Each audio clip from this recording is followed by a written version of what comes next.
All right, hey guys, welcome back to Vanessa J. Please don't forget to like, comment, and subscribe. Click the notification bell so you don't miss any of my videos. And let's just get right into it. So today we're going to be talking about something that I actually don't hear many people talking about, if ever. And it's probably might be an unpopular opinion, but you know what? I don't care. I'm saying how it is, and this is what I feel. And the topic is being overly into the spiritual movement or into like the self-help kind of realm, being too saturated in that. So yes, that's a thing. And I'm gonna be telling you guys why I think so. Being overly into the whole spiritual thing, or too much into a spiritual practice, or just like oversaturating yourself, I feel like the main thing here is, first of all, let me say that I've definitely been there and I've felt it, and this is why I'm making this video, because I feel like there are so many pages and opinions and everything going around Instagram, which is amazing. However, we need to create a filter and a healthy way to consume all of this stuff, because if not, it can become very unhealthy, very addictive, and then actually cause adverse effects of like unworthiness, feeling like you're not doing enough, feeling like you're doing nothing right, if that makes sense. So for me personally, I've been on this whole spiritual and self-help journey for a while now, maybe like about 10 years now-ish. And there have been points in time where I'm like super overwhelmed and I'm just like, what am I doing? Like, it's just too much. Like, my brain is on overdrive, and there's like this opinion and that opinion and what's right and what's certain people are saying this and certain people are saying that, and it could all just become too overwhelming that you just don't want to do anything, or you feel like everything's wrong, and it could really just drive you crazy pretty much. I've been there.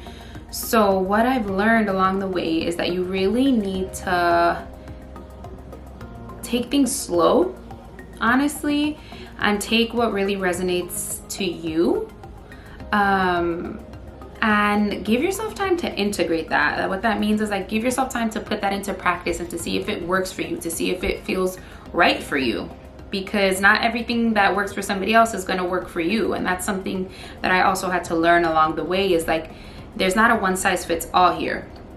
You know, just because somebody has a morning routine of like yoga and an hour-long run plus a cacao doesn't mean that if you don't do that, you're wrong, or if that doesn't make you happy, you're wrong, or if you don't feel like doing that, you're wrong. You know what I mean? So I have some notes here that I'm going to look at. Yeah, basically, like I was saying, it can cause feelings of unworthiness.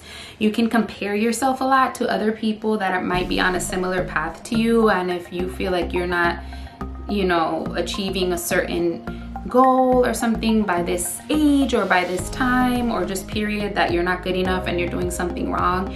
If you're not manifesting something quick enough, then you're not a good creator and you're not a master manifester. And if you're not feeling good 100% of the time, then you're not spiritual, because you're having peaks and valleys in your emotions, which is totally normal. Like, that's a big thing that I wanted to put out there, is like, everybody, including myself, has times of, you know, sadness and fear and anxiousness, and, you know, these feelings that we consider negative and are not, you know, the ideal feelings that we like to feel in our bodies. And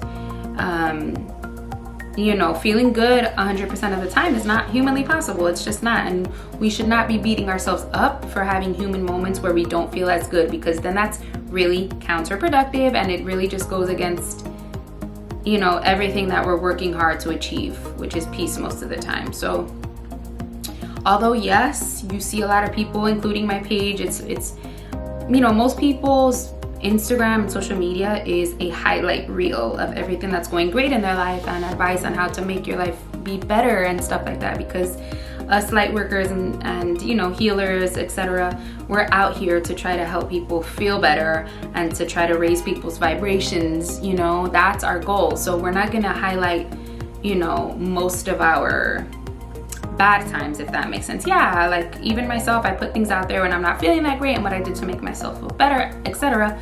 But it's not going to be a whole page curated towards all of my anxious moments and all of my terrible days and stuff like that, because that's just not my goal in what I'm putting out there, if that makes sense. So my point is that it's good to keep in mind that, again, social media are highlight reels of people's lives, and it doesn't mean that people that seem to be happy most of the time, because you do want to create a life where you are happy most of the time. You want your happy moments to outweigh your sad moments, and that comes with a lot of practice.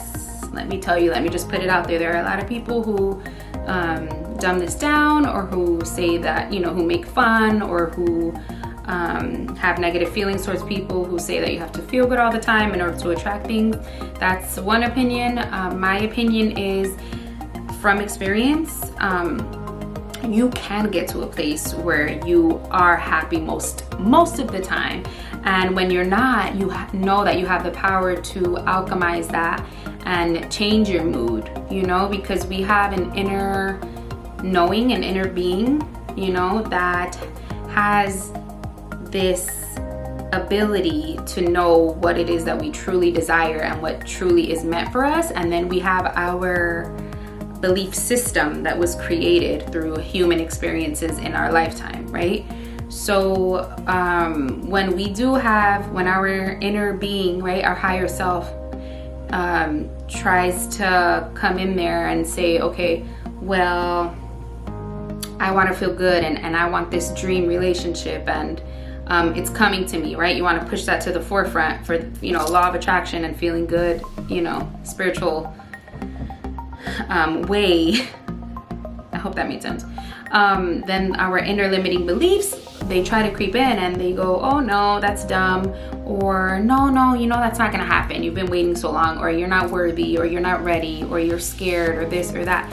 So the way that you can create this tipping of the scale of more positive thinking is when those not so good feelings creep in gently, then you gently say, no, like, it's okay, I am worthy of this, I can do this. And you train your mind to choose the better of the two thoughts that are conflicting in your brain, if that makes sense, right? If you're feeling anxious about a situation, you can, you know, have your mind think about the better of the outcomes, or soothe your anxiousness and tell yourself that you're safe and that this is not true, you know, what your limiting belief system is trying to tell you is going to happen or should happen or whatever, if that makes sense. But I went off on a whole tangent there, but I think that was a good little gem. But yeah, this over spiritualization, over self-helping causes false illusions of perfection. It can cause a feeling of inadequacy and overwhelm, right? Sorry, I just wrote some notes here, so I'm just reading it too so I don't forget anything. Consuming too much info, thinking you have to know everything to be perfect, feeling like things are manifesting so we weren't good at it, like things aren't manifesting so you're not feeling good about it, right? I said that. Appreciate where you are. God makes no mistakes. Remember that timing is divine. Divine timing is everything. Like, God makes no mistakes. I promise you, this is my biggest lesson over and over and over, because I personally tend to be a worrier, and when I want something to happen, I tend to like set a timeline on it, and I'm like, no, by this time I want it done, and like that's it. And you know, and then when that doesn't happen, I start to be hard on myself and say mean things to myself and think mean things about myself. I'm not worthy, I'm not doing it right. You know, why does this person have this and I'm still here? Or, you know, like comparing myself and just thinking that I'm not good enough because I set a specific time frame. It's just toxic. So that's one of my biggest lessons that I'm learning, and I'm, you know, going diving deep and working on, you know, and surrendering and trusting and saying, no, I put a timeline on this, but God has different plans, and I always know that it works out for the best. So something that really helps me in this area is remembering times when I really thought I wanted something, or I had a timeline on something and then it didn't happen as I pictured it, but it always turns out even better. Like something always happens where I'm like, oh, okay, I could look back and say, this is why this didn't happen at this time. And if it did, it wouldn't have worked out like this. And so thinking back on times where good things happened and it didn't go as I expected, if that makes sense, that really helps me to surrender and be like, okay, appreciate where I am. You know, appreciate where you are now. Stop comparing yourself to others. Things don't have to happen overnight, and sometimes they won't happen overnight. Sometimes they will, you know. But don't force these false expectations based on somebody else's reality onto your life. So then you can, you know, turn it into this downward spiral of not feeling good enough and feeling inadequate, etc. Okay, so there's that. Oh, another thing. Okay, another thing that's really big for me personally on this spiritual journey is it's a little gnat or something, a little fly. Spiritual people judging other types of spiritual people or judging people who are on a different path. Ooh, child, personally, that is the opposite of the path that we're supposed to be on, the values that we're supposed to be embodying if we're quote unquote becoming more conscious and into oneness here, is not judging anybody. Everybody's on a different path, and if somebody is not even anywhere near this, you know, spiritual awakening type of lifestyle, then that's okay. And if they're happy there, even better, okay?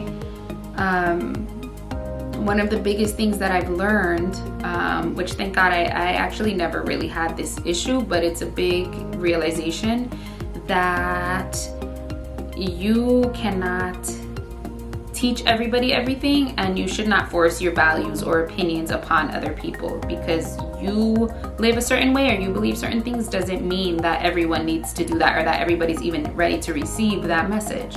So you're doing more harm by trying to force these values and opinions and judgments upon other people that say are in your life, you know, your friends or your lover or your parents or whatever. It does more harm than good. You will know, trust me, you will know when a person wants to know more and they're curious about the journey that you're on, because they will inquire, and then you can lovingly share your information, your knowledge, your value. Big one. You cannot change anybody. You can't change anybody but yourself. And I will say that over and over and over. You cannot change anybody except yourself. And by changing yourself is when you reflect that, you radiate that energy, you embody that energy, and people around you become inspired and they want to, they want you to rub off on them a little. They're like, oh, her aura is lit, literally. And then, they start inquiring and you're like, all right, she's on it or he's on it. And now I'm here. Your wish is my command. What you want to know, girl or guy? That's when you know.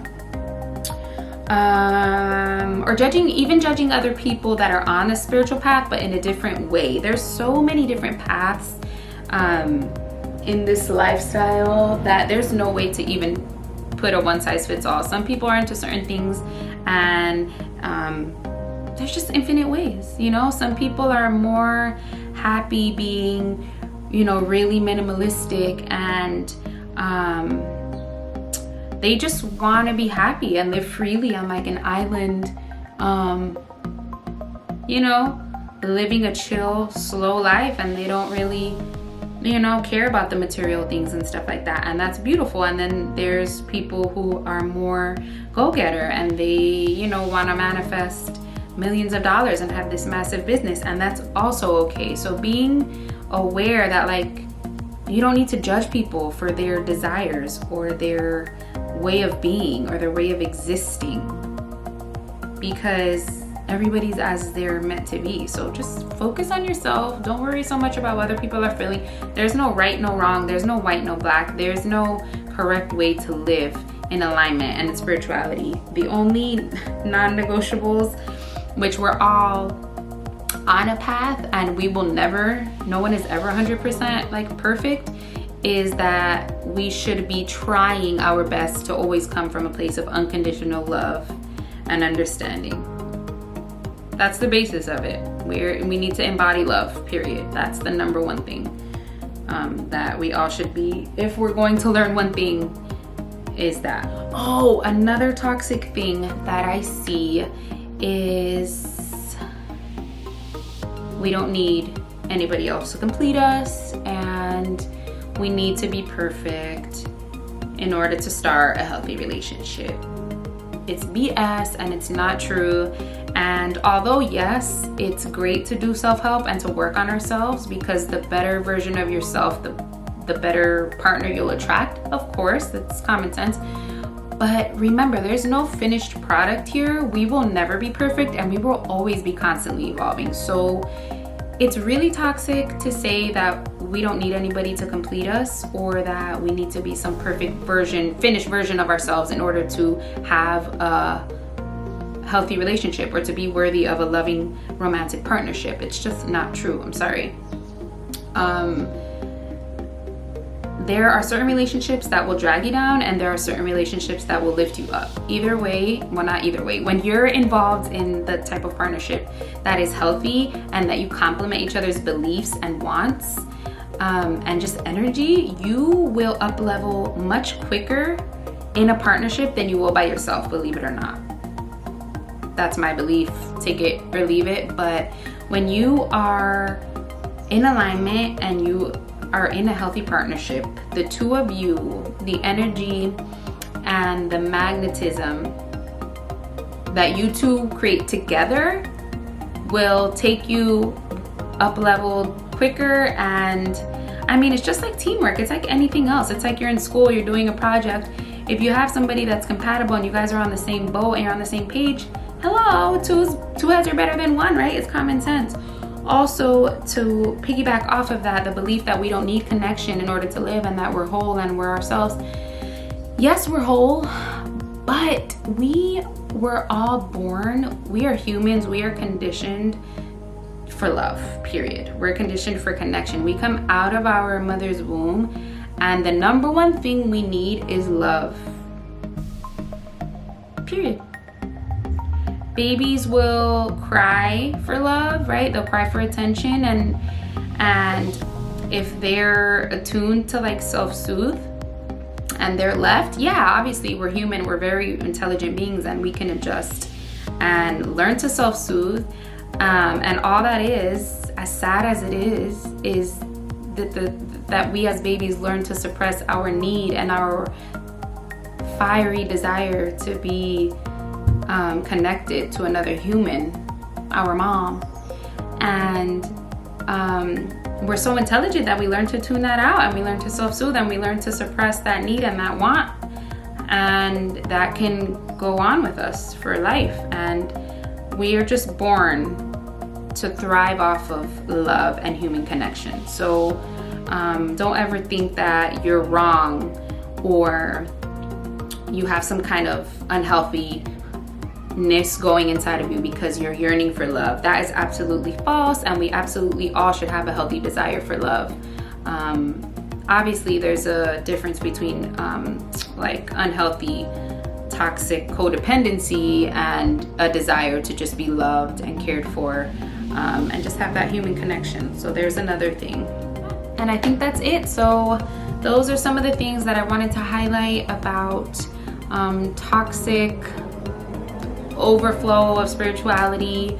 I want you guys to know also, I was mentioning this earlier on my Instagram stories, that you're gonna have plenty of teachers in your life, and always remember to pick up bits and pieces of people who inspire you, and don't ever feel like there's a one size fits all or that one person knows everything and everything's right about that, if that makes sense. Like, pick up what resonates with your soul. We're all individuals. No two people are the same. No two coaches are the same. No two healers are the same. You're gonna, pick up hopefully what resonates with your soul, and what feels right for you, and create your own little bubble of love and light. And yeah, just make sure that you're coming from unconditional love and focusing your thoughts on what you want rather than what you don't want. Because all we really want at the end of the day is to be happy, and we need to remember to be happy where we are, and that everything is always coming in divine timing, and God has us no matter what. Yeah, I hope you like this video. Please thumbs up if you did like it, and don't forget to subscribe.